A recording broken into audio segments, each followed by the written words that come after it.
電車で GO!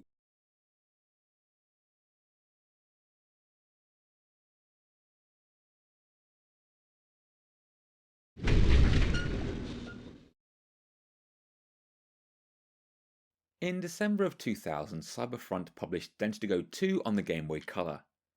This time development was handled by ITL and Taito. ITL, or Imaginative Technology Land, are engineers for hire and are still going today. They have been in business for almost 40 years and have worked with all manner of publishers on a plethora of platforms, starting out, as so many did back in the day, with arcade and Famicom games. Their website is pretty cryptic as to what games they worked on, with only the year, platform and genre listed. Classic work for hire stuff. They have been fairly prolific on handheld with a wealth of titles on the Game Boy Color, and their output for feature phones is predictably enormous. Judging by the look of Densigo 2, Taito may have just provided ITL with the source code for the original Densigo on the Game Boy Color and left them to it. Sources online seem to indicate that ITL may have been involved in the development of Densigo 1, which explains the almost identical HUD, UI and gameplay. As this is our 5th video about Densigo 2, 6th if you count Densigo 64, which we should, I'm not sure what else we can say about the game. Mechanically, it is identical to the original Densigo on the Game Boy Color, but with more tracks and some improvement to the visuals. Calling this game a port of the arcade game is inaccurate. It's more like a handheld port of the PlayStation game with most of the features copied over. There are the same 10 tracks to choose from, but unlike the console versions, there are no hidden stretches of the Tohoku Shinkansen. There is even a Material Hall of Train equivalent with photos, movies and sounds to enjoy. Also copied over is the station pass-through system to give you additional waiting time, as well as the standard bonuses for well-timed toots of the horn before bridges, tunnels and some railroad crossings. Another way is the section bonus, wherein if you stop accelerating during a leg of a route, you are awarded bonus time. This mirrors a feature of real-life trains, wherein if a train is on a route that passes through different power systems, aka phase separation switching sections, they are expected to coast between the two zones. This is to prevent damage to the overhead wires and pantograph. And that's pretty much it. Let's have a play from boot. We are greeted with the CyberFront logo, and then a train dragging in Taito's logo. What comes next, though, is fairly magical. Let's just watch.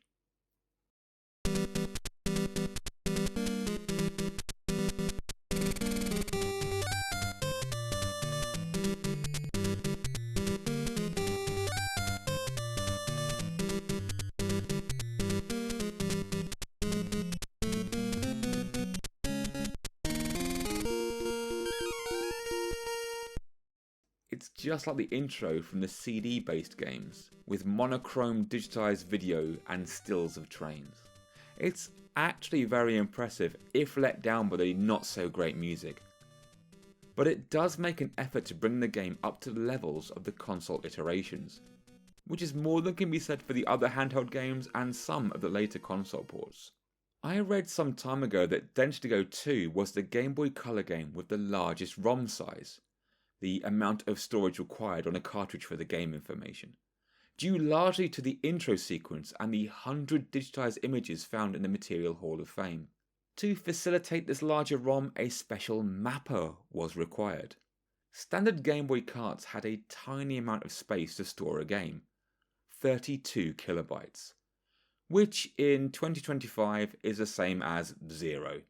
It is a minuscule amount of data, but for a monochrome handheld, with a glorified Z80 processor as found in the Game Boy, it was enough to make some absolute corkers. Tetris, Alleyway, Tennis, Dr. Mario, Motocross Maniacs were all crammed into a tiny 32 kilobytes. But why were games limited to such a small amount of data? The 8-bit architecture of the Game Boy was something of a throttle when it came to accessing data stored in a cartridge. It simply could not read the data from a cart any bigger without additional hardware. This is where mappers or memory bank controllers come in. Offensively oversimplified, the MBC is like a particularly effective librarian. You, or the Game Boy Color processor version of you, could wander into a library and ask for the definitive history of everything ever. This is our chunky game data. This book is so phenomenally large that it has been broken down into separate books, or multiple ROM banks. So you start reading about aardvarks in book 1, as you are only human and limited to so much data at a time. But then there is a reference to ants in the book, and since you can only manage one book at a time, you're at a loss as to what an ant is. Recognizing that the data you need is elsewhere, you give your librarian a new set of instructions as to where to find the data you need. So they leg it and come back with ants and switch the books instantly. You are now granted access to the data you need. Your limit on how much data you can access has remained a constant, but the librarian switches which data you are currently using. I think that just about works. If you want a better explanation, go find a post-grad computer scientist. Densigo 2 has two 32 megabit ROMs totaling one huge 8 megabyte ROM. That is 256 times the size of the default Game Boy size. Amazing. Oh yeah, where was I? Yeah, the game, right. So we've had our lovely Ersatz FMV intro. The title screen contains the obligatory digitized speech. Densha, go! And if left alone, it will start to show some in-game demo footage and the high score tables.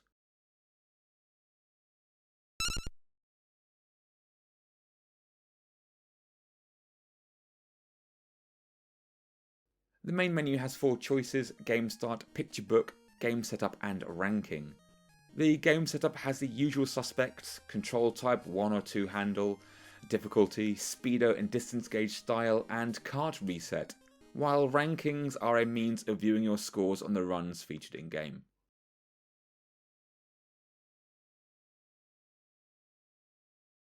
The picture book deserves our immediate attention. Much like the Material Hall of Train in the grown-up games, this too has digitized train photos. There are 100 of you, with only a handful unlocked at the start and more unlocked as we play the game. Each image is really impressive when viewed on original hardware and comes with a brief write-up. That is a phenomenal amount of work. Hats off to ITL for catering to the hardcore railfan community. But hang on. Look down there, on the bottom right of the image. That says Start Print. They don't mean. Surely not. Don't tell me this game is compatible with the Game Boy printer. Oh yes folks, it surely is. All those lovely photos are available to print and take with you. Oh my word, let's fire up the printer and have a jolly good look.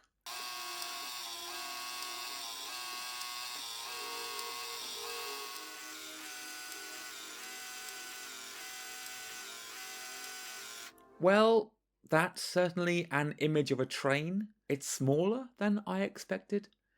We might be losing something, as I am not using the original sticky backed printer paper that came with the printer and is now in very short supply. This is just a generic 37mm receipt paper, whereas the real deal is 38mm and sticky backed. The thicker paper as used in the day would probably result in a better print quality. That said, even if I was using new old stock, thermal printer paper has a lifespan. So this is probably as good as it gets. What a curious addition. I wonder how many Japanese school children printed off their favourite trains and stuck their stickers somewhere prominent. When we have finished looking longingly at trains, we can pop into the movie menu and enjoy some remarkably brief cinematics. At the start, only the opening is available, but as you complete no continue runs, these micro cinematics become available.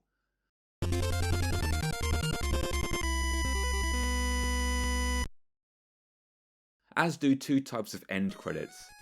One has the special Love Komachi music from Densigo 2, and the other is a generic music track, both of which you can also hear in the music section. That's about it for the extras. Let's look at the routes. As with Densigo 2 on the PlayStation, we have 10 routes. Beginner routes on the Hoku Hoku line with an HK100 train, and an Akita Shinkansen Komachi run with the E3 series. There's the Keihin Tohoku run with a 209 series, a harder Hoku Hoku run and a harder Akita Shinkansen run, a Hakutaka run on the Hoku Hoku line riding a 681 series, a leisurely trek on the Osaka Loop line in a 103 series train from 1963 running between Osaka and Tennoji stations, a Kagoshima run with an 813 series, a 223 series limited express on the Osaka Loop, and finally another trip on the Kagoshima line with an express 883 series. These are all ranked on the 1 to 5 difficulty scale, but I have to say the difficulty is all over the place. In fact, the Kagoshima Express is rated at 4 out of 5, but it is by far the easiest run in the game. Due to the simplicity of the game, it's very easy to devise a pattern when it comes to stopping, and this often carries over to other trains. For example, the 883 series route can be finished by... I tell you what, let's go through a run. We select our route from the list and we're given a digitized image followed by a platform information board animation.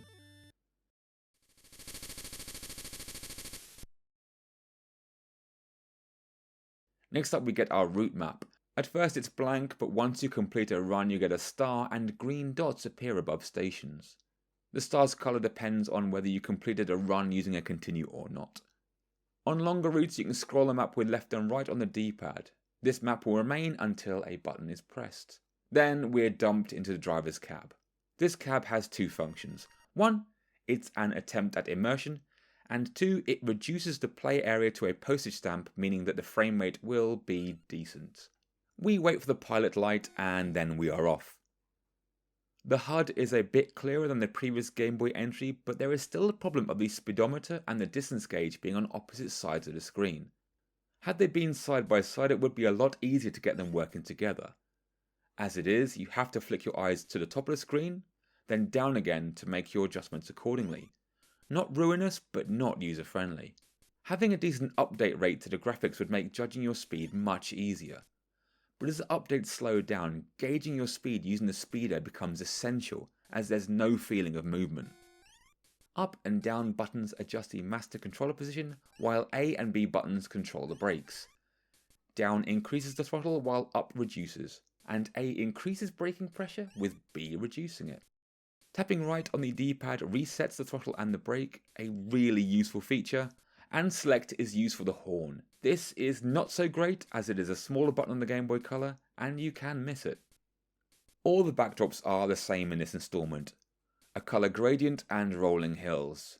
Even for the 209 one, which is supposed to be in Tokyo, all you can see are lovely rolling hills. The sky gradient does look universally nice, with grey skies for the Akita run, dusky evening for the Keihin run, and lovely blue skies for the rest. The frame rate while accelerating and stopping is only slightly better this time around, as is the trackside detail. These do look like scans reduced down to monochrome, and that is probably the biggest downside. The colourful skies and HUD go some way to disguise it, but the playing field is simply a handful of shades of green. Again, this is a limitation of the hardware. The Neo Geo Pocket Color was able to have a bit more variety due to the beefier hardware, but that too was still pretty sparse. The illusion of movement is not terrible once you get up to speed, but you will see the same trackside detail repeated infinitely. And many of the unique trackside features seen in real life are missing, losing a lot of the charm. Fortunately, some have survived the cut, such as the Osaka Dome on the Osaka Loop line between Nishikujo and Taisho stations. The graphical style does cause a couple of anomalies. Some of the trackside buildings look like post-apocalyptic bombed out ruins, like we're driving through The Last of Us. Also, I cannot shake the fact that the rails still look like an escalator. Just really basic representations. There are no weather effects in this game, so no snow or rain hampering your stopping efforts, which is a shame as it's pretty easy to optimise your driving.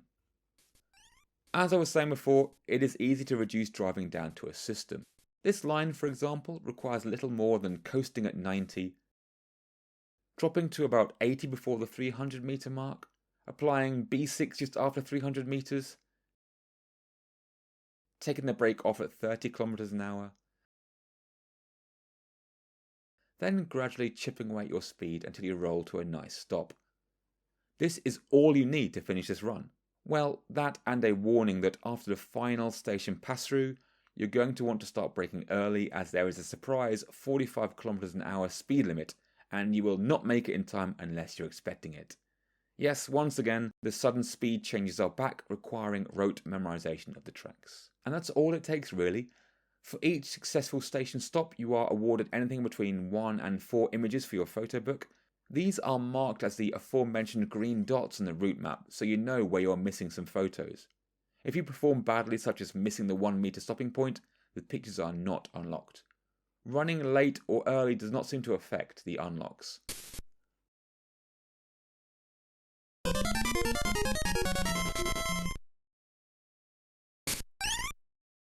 At the end of a run, you're given a bumper pack of images before being shown just how badly you performed in the ranking screen.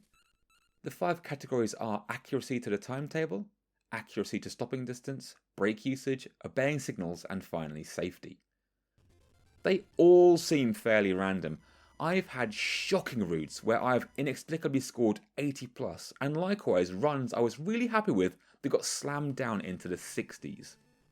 Then we are given our mini-movie and credits. Not too many names on here, but certainly more than the dozen featured in Game Boy Densigo 1.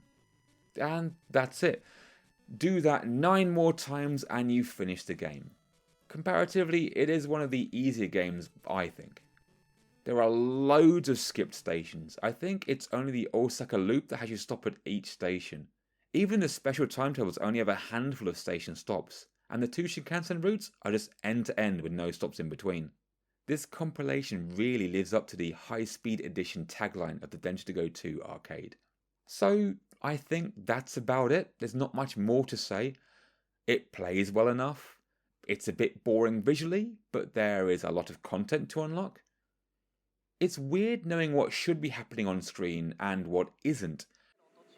For example, on the Keihin Tohoku run, there is an overpass that requires you to slow down to 50 kilometers an hour. That speed limit is recreated in this game, but the overpass is not, so there's no visual cue as to why there is a change in speed. In fact, there are no inclines at all. There are barely curves in the tracks. Unfortunately, despite this being a game for a handheld, there's no means of stopping a run partway through and picking it up again later. This would be super handy for a portable as some of the runs can be pretty long. Pausing the game is always an option, but runs the risk of accidentally pressing start and losing your progress. Like other non-console ports, this version of Densigo is also lacking representation in printed media. I did manage to find a small preview in Dengeki Nintendo 64, as well as a mini cross-review. The preview states that not only can you finally enjoy Dengo 2 on Game Boy, but it contains beautiful train photos taken by professional photographers. The mini review scored it 12 out of 20, the harsher review criticising the graphics and the lack of variety between routes, but praising the amount of content and the movies. The more favourable review lauds the digitised content and its appeal for train fans. There is something else worth mentioning, and that is the presentation of the physical game. It comes in an oversized box with additional paraphernalia. Inside the big box we have a smaller, normal-sized Game Boy game box. A 32-page booklet titled Densigo 2 Railroad Encyclopedia, and some train trading cards. These cards are interesting. It seems there are never the same cards in each set. All of the marketplace offerings I've seen seem to feature different cards to mine. I love this. I wonder if this was a last-ditch attempt to sell more units. Make a big deluxe version to cover the actual game's inadequacies. Brilliant. It's just a shame that, with the unrelenting push towards digital-only gaming, all these little extras will be lost. I mentioned before how this is the 5th version of Densigo 2. I didn't mention this is also the 7th platform to host a Densigo game.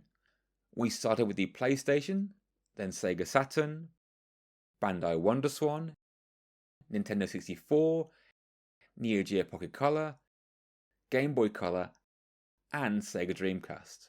This is also the end of the line for peak Densigo. From here, it's a single platform future before being retired with Densigo Final. It's also just a sad reminder that once there were more than just 3 gaming machines on the go at once, and large companies were not afraid to take a punt on something niche or experimental. So where are we going to put this on our tier list?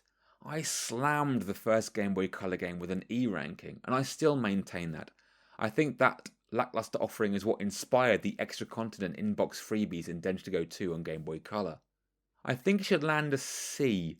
It's about on par with the WonderSwan version, I guess. But the added content does make it more significant.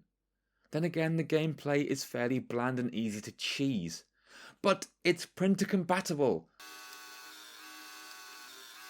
I think a B then. I mean, why not? That just about makes sense. 10 routes, plenty of additional content, make train stickers, and the inbox extras. Yeah, B.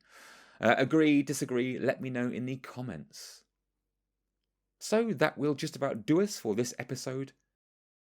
Join me next time for our first look at the next generation of arcade train sims with Densigo 3 Commuter Edition on Sony's PlayStation 2. Thank you as always for watching, and I'll see you at the next station.